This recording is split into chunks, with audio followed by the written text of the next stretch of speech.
नमस्कार दोस्तों, आज की कहानी है बहू के लिए कैसे भूल गए। अमन, यह साड़ी तो बहुत ही सुंदर है। मुझे मेरी शॉल का रंग भी बहुत अच्छा लग रहा है। यह चीज़ें तुम अपनी पहली तनख्वाह से लाए हो, इसीलिए एक अलग ही एहसास हो रहा है। सरला जी ने बेहद खुशी से अपने बेटे अमन से कहा।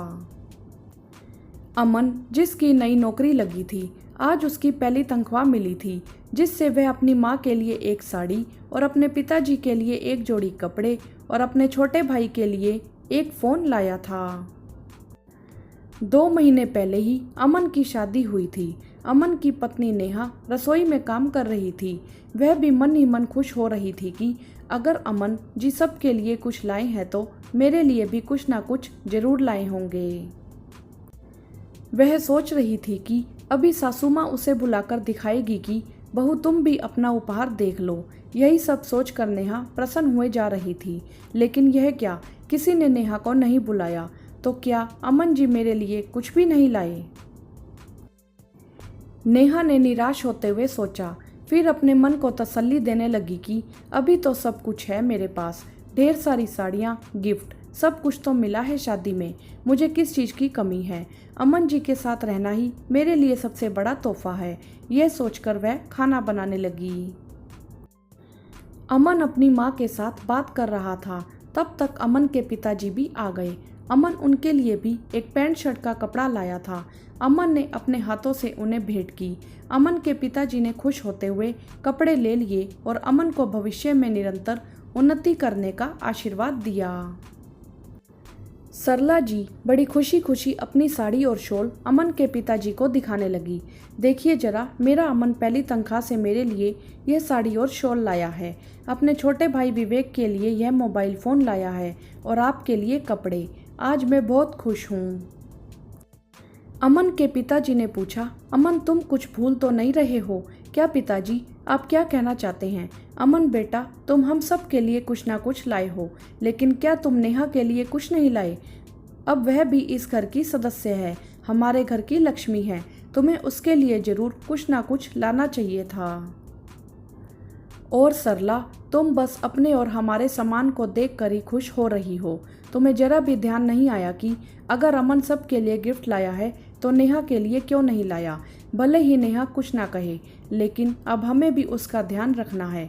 यह बात तुम कैसे नहीं समझी सरला?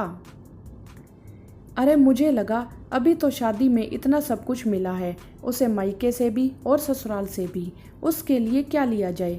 सरला जी ने बोला, हम लोग सालों से अमन की जॉब लगने की राह देख रहे थे और आज जब उसकी कमाई से अमन ने यह सारा सामान लाया, मैं खुशी से झूम उठी।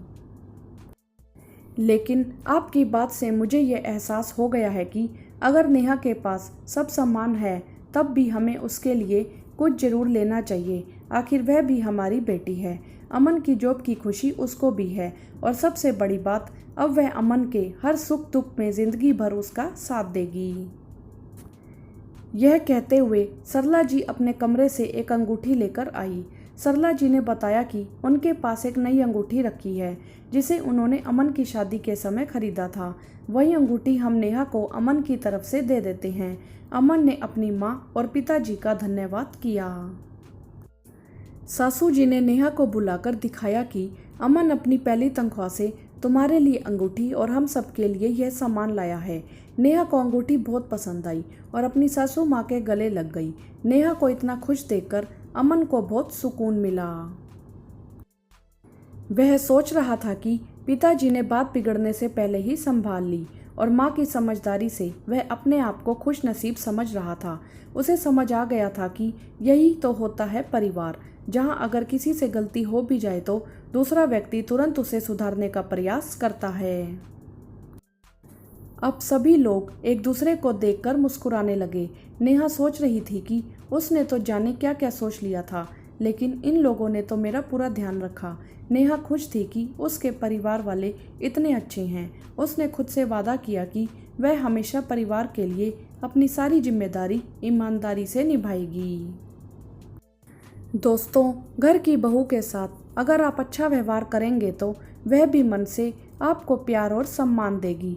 यहाँ अमन के पिताजी ने बात बिगड़ने से पहले ही संभाल ली और नेहा के मन में सभी के लिए प्रेम और सम्मान बढ़ गया। वीडियो को लाइक करें, शेयर करें और चैनल को सब्सक्राइब भी करें। धन्यवाद।